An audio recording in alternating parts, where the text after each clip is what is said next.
नमस्कार दोस्तों, जय हिंद जय भारत। स्वागत आप सभी का जग्गू भाई जी डिफेंस अकेडमी के यूट्यूब चैनल पर। चलिए सेशन स्टार्ट करते हैं। आज के इस सेशन में हम डिस्कस करेंगे स्पेशल आर्मी के लिए मैथ्स का प्रैक्टिस सेट। जी हाँ दोस्तों, इस सेशन में जितने भी क्वेश्चन हम डिस्कस करने वाले हैं सेम उसी पैटर्न पर डिस्कस करेंगे जिस पैटर्न पर आर्मी के ओरिजिनल पेपर में क्वेश्चन पूछे जाते हैं। आप इंडियन आर्मी के किसी भी ट्रेड की तैयारी कर रहे हैं, ये सेशन आप सभी के लिए बहुत ही इंपॉर्टेंट होने जा रहा है। इस सेशन में हम जो डिस्कस करेंगे वो शानदार लेवल के क्वेश्चन डिस्कस करने वाले हैं। मैं आपको बता दूं कि आर्मी के पेपर में 15 क्वेश्चन मैथ्स के पूछे जाते हैं, जिसमें से 6-7 क्वेश्चन इजी लेवल के रहते हैं जो हर कोई कर लेता है, लेकिन 5-6 क्वेश्चन पूछे जाते हैं लेवल के। आपको इन लेवल के क्वेश्चन पे कमांड बनानी है और इसी लेवल पर हम ये सेशन डिस्कस करने वाले हैं। चलिए, पहला क्वेश्चन आपके सामने है, क्वेश्चन नंबर 1 इस सेशन का, कि 5 संख्याओं का औसत 27 है। यदि उनमें से एक संख्या निकाल दी जाए तो औसत 25 हो जाता है। निकाली गई संख्या आपसे पूछा है। तो सबसे पहले एक बेसिक जानना आपको जरूरी है कि जब भी आपको औसत दिया हो, संख्या दिया हो, तो योग निकालना हो तो योग का फॉर्मूला क्या रहता है। जब भी योग निकालना हो तो आपको क्या करना है, औसत को गुणा करना है, किसके साथ, संख्या से गुणा करना है, योग आ जाएगा। तो यहां पर देखिए 5 संख्याओं का औसत कितना है, 27 है। संख्या कितनी है, 5 है। औसत कितना है, 27 है। अगर मैं बात करूं योग की, इन पांचों संख्याओं का योग कितना होगा, तो 27 को 5 से गुणा करेंगे, मतलब औसत गुणा संख्या। 27 को 5 से गुणा करेंगे, कितना आ जाएगा, 135 आ जाएगा। अब देखिए, उनमें एक संख्या निकाल दी जाए तो औसत 25 हो जाता है। भाई पहले 5 संख्या थी, एक निकाल दी, संख्या कितनी हो गई, 4। औसत पहले 27 था, अब औसत हो गया 25, तो 25। अब योग कितना हो जाएगा, इन 4 संख्या का योग। तो योग का फॉर्मूला औसत को संख्या से गुणा करना है, मतलब 25 को 4 से गुणा करना है, कितना आ जाएगा, 100 आ जाएगा।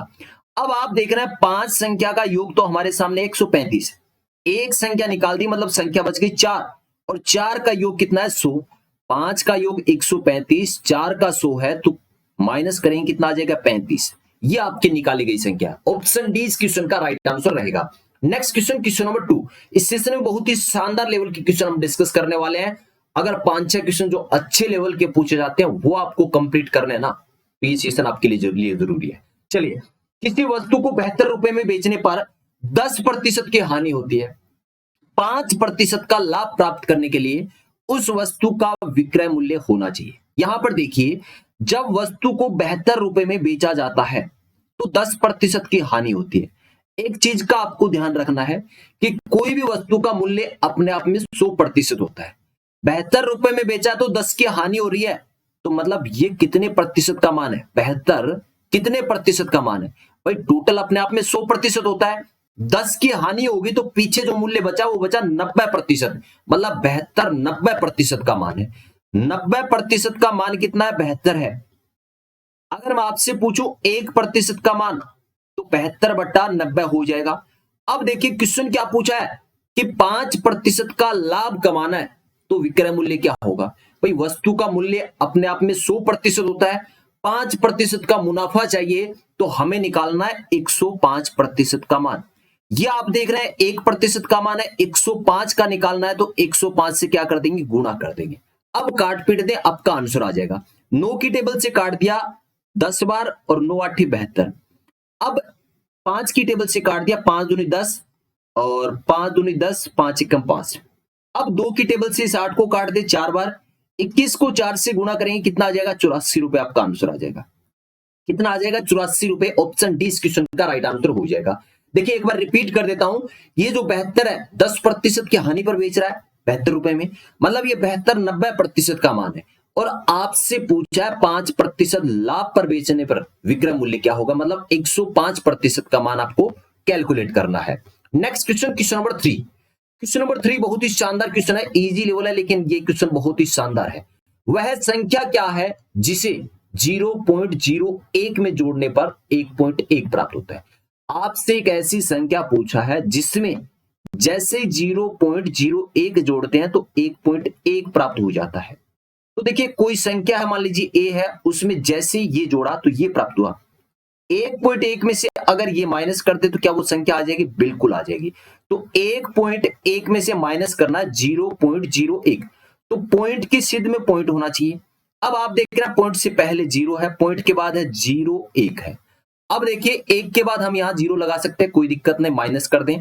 तो यहां पर 0 है, 1 माइनस करना, इस तरफ से के लेंगे तो कितना आ जाएगा, 10। 10 में से 1 गया 9, यहां पर कुछ नहीं बचा तो 0 का 0 आ जाएगा, यहां पर पॉइंट की जगह पॉइंट आ जाएगा और 1 आ जाएगा। आपका आंसर क्या आ जाएगा? 1.09। ऑप्शन बी इस क्वेश्चन का राइट आंसर रहेगा। Next question, question number 4। Question number 4 आपसे पूछा है, ए एक कार्य को 4 दिन में कर सकता है और बी उसे 12 दिन में कर सकता है, दोनों मिलकर उस कार्य को कितने दिन में पूरा करेंगे? देखिए, ए कितने दिन में कर रहा है? ए कर रहा है 4 दिन में, बी है उसी काम को 12 दिन में कंप्लीट कर रहा है। तो आपसे पूछा है ए और बी दोनों मिलकर उस काम को कितने दिन में पूरा करेंगे। तो देखिए, सबसे पहले इन दोनों संख्या का आपको एलसीएम लेना है। एलसीएम लेते क्या आ जाएगा?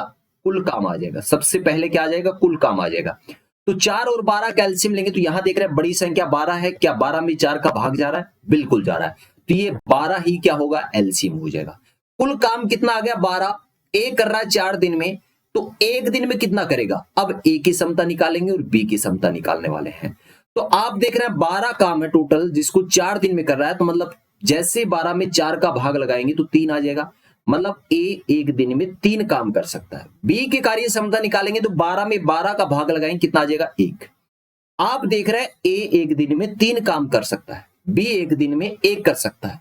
अगर दोनों को साथ लगा दें हम तो 3 और 1 4 काम करेंगे। वो दोनों ए और बी एक दिन में 4 काम करेंगे। टोटल काम कितने हैं? 12। 12 काम करवाने तो 12 में 4 का भाग लगा दें, कितना आ गया? 3 दिन आपका आंसर आ जाएगा। ऑप्शन डी इस क्वेश्चन का राइट आंसर रहेगा। Next question, question number 5। Question पूछा है कि एक उम्मीदवार को किसी परीक्षा में पास होने के लिए 40% अंक प्राप्त करने जरूरी है।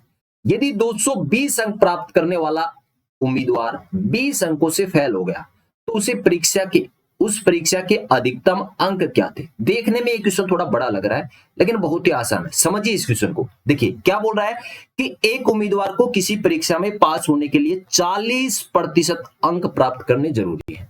आप खुद को मान लीजिए कि आपको अगर परीक्षा में पास होना है तो 40% अंक आपको लाने अनिवार्य है।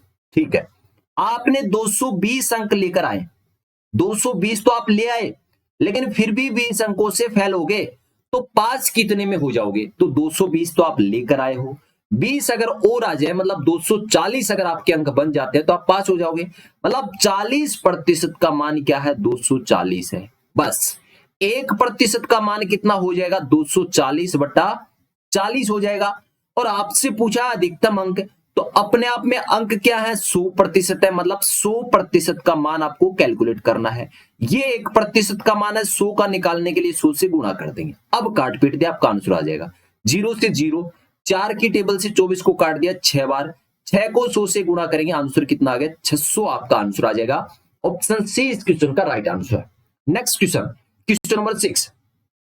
क्वेश्चन पूछा है कि कोई धनराशि ए, बी और सी के बीच क्रमशः 5:6:9 के अनुपात में विभाजित की गई। यदि ए को 450 रुपए मिले हो तो कुल धनराशि कितनी थी? देखिए, यह आपको तीनों का अनुपात दे रखा है, ए, बी और सी का। ए का अनुपात है 5, बी का 6 और सी का 9। यहां पर आपको 450 रुपए दे रखे हैं, ये किसको मिले हैं? ए को। तो मैं आपसे पूछूं कि 450 है, ये कितने अनुपात का मान है? मतलब जो ए का अनुपात है उसके बराबर होगा। तो ए का अनुपात आप देख रहे हैं 5 है, मतलब 5 अनुपात का मान ही क्या है? 450 है। ये बात क्लियर हुई। अब पूछा क्या आपसे, कुल धनराशि कितनी? कुल धनराशि कितनी है? तो कुल अनुपात कितना है? 9 और 6 15, 15 और 5 20, मतलब 20 अनुपात का मान आपको निकालना है। 5 अनुपात का मान है 450, एक का कितना हो जाएगा? 450/5 हो जाएगा। आपसे पूछा है कुल धनराशि, तो कुल अनुपात अपना कितना है? 20 है। तो 20 अनुपात का मान आपको कैलकुलेट करना है। ये एक अनुपात का 20 का निकालना है तो क्या कर देंगे? 20 से गुणा, इसका निकाल देते हैं। 5 की टेबल से काट देंगे, कितनी बार कटेगा? 90 बार। 9 5 45 होते हैं, 90 बार। और 900 को ये एक अनुपात का मान आ गया, 20 का निकालना है तो 90 गुणा 20 कर दें, कितना आ जाएगा भाई? 1800 रुपए आपका आंसर आ जाएगा। 1800 रुपए, मतलब ऑप्शन बी इस क्वेश्चन का राइट आंसर रहेगा। दोस्तों अगर सेशन आपको अच्छा लग रहा है और सेशन को अभी तक लाइक नहीं किया तो सभी भाइयों से कहना चाहूंगा भाई सेशन लाइक करें, और जैसे ही क्लास खत्म होती है तो इस सेशन को शेयर करना भाई। आर्मी की तैयारी करने वाले हर भाई तक इस सेशन को पहुंचा दो। चलिए नेक्स्ट क्वेश्चन आपके सामने है किसी वस्तु का अंकित मूल्य उसके क्रय मूल्य से 30% अधिक है। ऐसे क्वेश्चन जब आपके पेपर में आते हैं तो 100 में से सिर्फ 40% स्टूडेंट ही करके आते हैं, 60% छोड़ देते हैं। अगर आपको करना है 15 में से 15 तो ऐसे सेशन लगाइए भाई, 100% आपका सिलेक्शन होगा और 15 के 15 क्वेश्चन आप ठोक के आने वाले हैं। चलिए, किसी वस्तु का अंकित मूल्य उसके क्रय मूल्य से 30% अधिक है। यदि कोई व्यापारी उसे 10% छूट देकर बेचे तो उसका लाभ प्रतिशत बताओ। देखिए, सबसे पहले समझिए, किसी वस्तु का जो अंकित मूल्य है ना, वो क्रय मूल्य से 30% अधिक है। मान लीजिए क्रय मूल्य है 100 रुपए। कितना है? क्रय मूल्य है 100 रुपए। अंकित मूल्य मतलब जिसके ऊपर लिखा रहेगा, जो मूल्य उस वस्तु के ऊपर लिखा रहेगा। तो ये क्वेश्चन बोल रहा है कि क्रय मूल्य से 30% अधिक है। क्रय मूल्य 100 रुपए है, अंकित मूल्य कितना हो जाएगा? 130 हो जाएगा। अब ये क्वेश्चन बोल रहा है कि 10% की छूट देकर बेचना है। तो देखिए, अंकित मूल्य के ऊपर बेचेगा, 130 है, इस 130 के ऊपर 10 की छूट देगा। तो 130 के ऊपर 10 की छूट देगा मतलब पीछे बच गया 90%। तो 90% इसका कैलकुलेट कर लें, 0 से 2 0 काट दिए, 13 निम्मे कितने होते हैं? 117। मतलब वो बंदा बेचेगा 117 रुपए में उस वस्तु को। क्रय मूल्य क्या था? 100 रुपए था। कितने में बेचा? 117 में। कितने का लाभ हुआ? 17 रुपए का लाभ हुआ है। तो 100 पर 17 मतलब 17% का लाभ होगा। क्वेश्चन नंबर 7 का ऑप्शन ए सही होगा। Next question, question number 8। अच्छा क्वेश्चन है भाई, एक से बढ़कर एक लेवल के क्वेश्चन है और इस लेवल के क्वेश्चन पेपर में 100% पूछे जाते हैं भाई। 5-6 क्वेश्चन लेवल के पूछे जाते हैं, बाकी इजी क्वेश्चन रहते हैं। इजी क्वेश्चन को हर कोई कर लेता है। चलिए, क्वेश्चन नंबर 8 आपसे क्या पूछा है? किसी राशि पर 5% वार्षिक ब्याज की दर से 3 वर्षों और 4 वर्षों में प्राप्त साधारण ब्याज में 42 रुपए का अंतर है। आपसे राशि पूछा है, मतलब मूलधन आपको निकालना है। क्या निकालना है? राशि निकालना है, मतलब मूलधन निकालना है। सुनिए एक बार, साधारण ब्याज हर साल का क्या रहता है? समान रहता है। हर प्रत्येक साल का साधारण ब्याज समान रहता है। आप देख रहे हैं यहां 3 वर्षों और 4 वर्षों में प्राप्त साधारण ब्याज में 42 रुपए का अंतर है। मतलब ये 42 रुपए कितने सालों का ब्याज है? 4 में से 3 माइनस करेंगे, 1 साल का। मतलब 1 साल का ब्याज कितना है? 42 रुपए। दर कितनी है? 5% है। निकालना क्या है? मूलधन है। पहले फॉर्मूले से बताऊंगा, उसके बाद बेसिक कंसेप्ट से बताने वाला। देखिए, मूलधन का फॉर्मूला क्या रहता है? मूलधन का फॉर्मूला क्या रहता है? साधारण ब्याज गुणा 100, भाग में क्या रहता है? दर गुणा समय रहता है, रेट इनटू टाइम रहता है। तो साधारण ब्याज यहां पर कितना है? 42 रुपए है। गुणा क्या करना है? 100 करना है। भाग में क्या रहेगा? दर। दर कितनी है? 5% है। और समय देखिए, ये 42 रुपए कितने साल का ब्याज है? मैंने बताया 1 साल का। तो समय की जगह 1 रखोगे, बस आंसर आ गया। कैलकुलेट करते हैं, 5 दूनी 10, 0 और 42 को 2 से गुणा करेंगे 84, 840 रुपए आपका आंसर आ जाएगा। ऑप्शन डी इस क्वेश्चन का राइट आंसर रहेगा। अब देखिए भाई, आपको दर कितना दे रखा है? 5% दे रखा है। ये बात समझ में आ गई ना? ये 42 रुपए 1 साल का ब्याज है।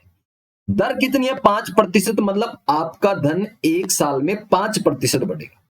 5% का मान ही तो 42 है। 5% का मान कितना है? 42 है। अगर मैं पूछूं 1% का मान, तो आप कहेंगे 42/5 और धनराशि अपने आप में होती है 100%। मतलब आपको 100% का मान निकालना है। तो 42/5 गुणा 100। अब काट दे, 5 दूनी 10, 0।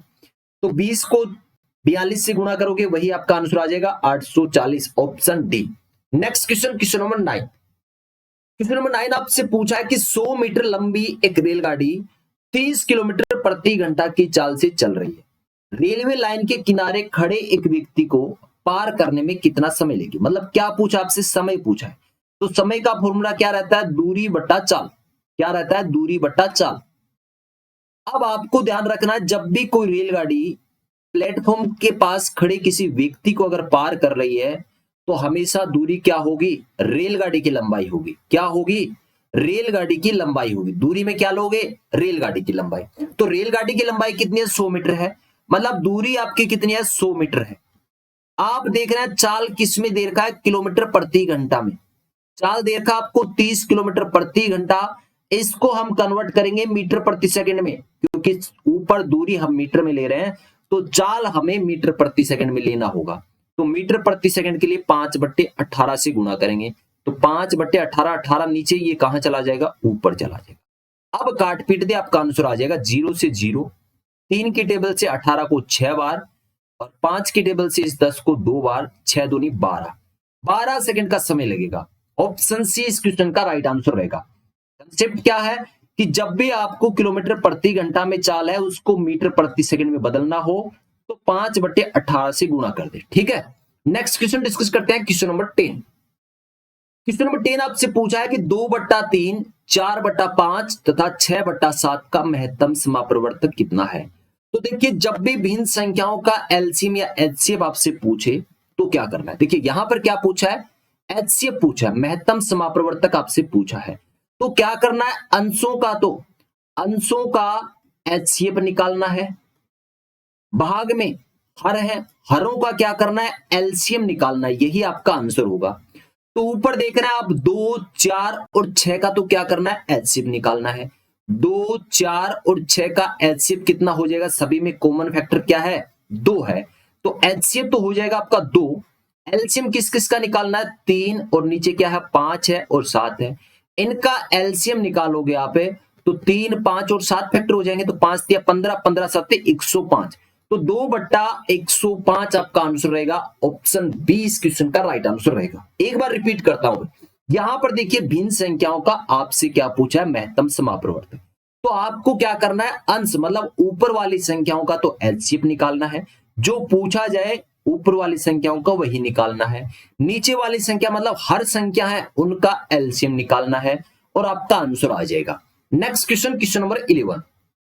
क्वेश्चन नंबर 11 आपसे पूछा है, यदि दो संख्याओं का योग 12 है तथा उनका अंतर 2 है तो छोटी संख्या क्या होगी।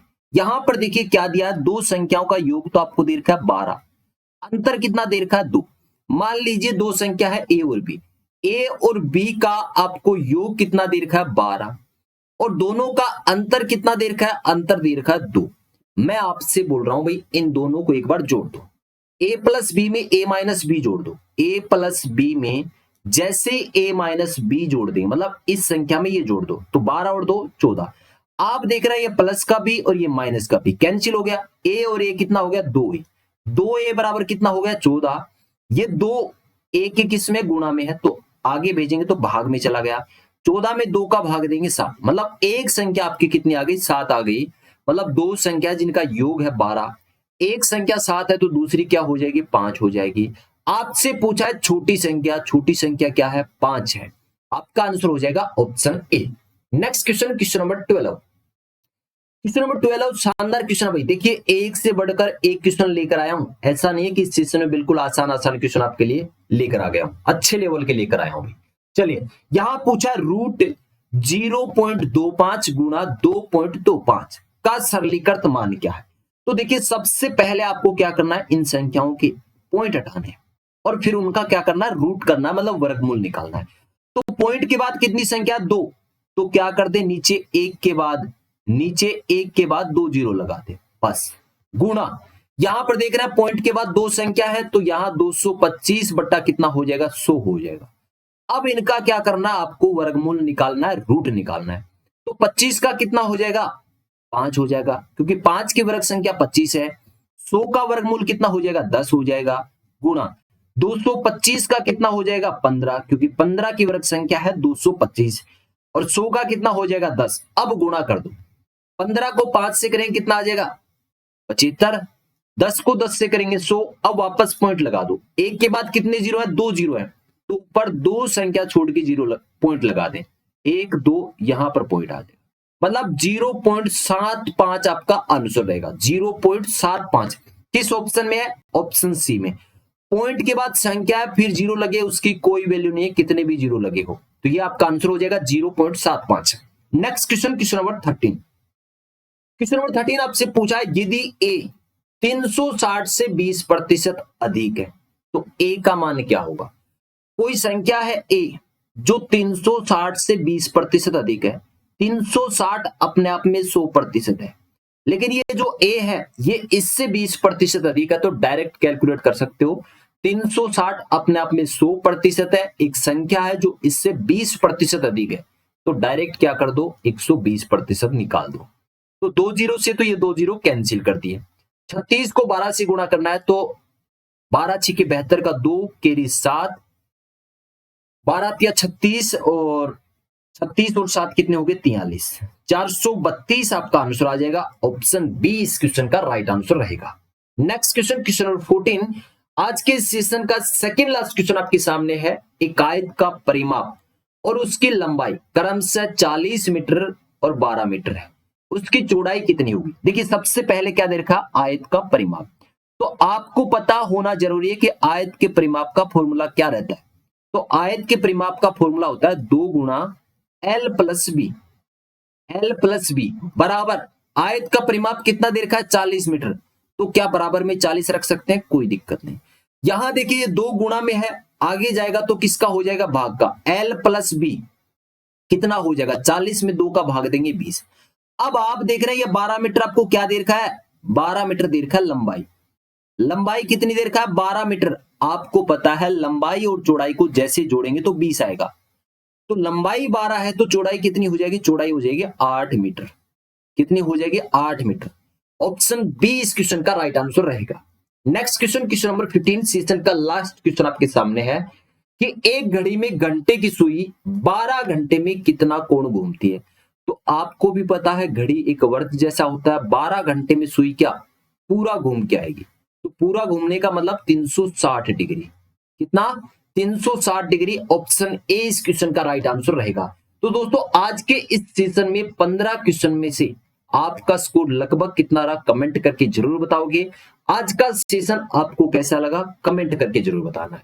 अगर व्हाट्सएप ग्रुप में जुड़ना है तो ये व्हाट्सएप नंबर है, टेलीग्राम पर जुड़ना है तो आपको सर्च करना है जग्गू भाई जी डिफेंस अकेडमी। उम्मीद करता हूं भाई आज का सेशन आप सभी को बहुत ही अच्छा लगा होगा। सेशन अगर अच्छा लगा तो दबा के लाइक और शेयर जरूर कर देना। मिलते हैं एक नेक्स्ट सेशन में जोश और जुनून के साथ। जय हिंद, जय भारत।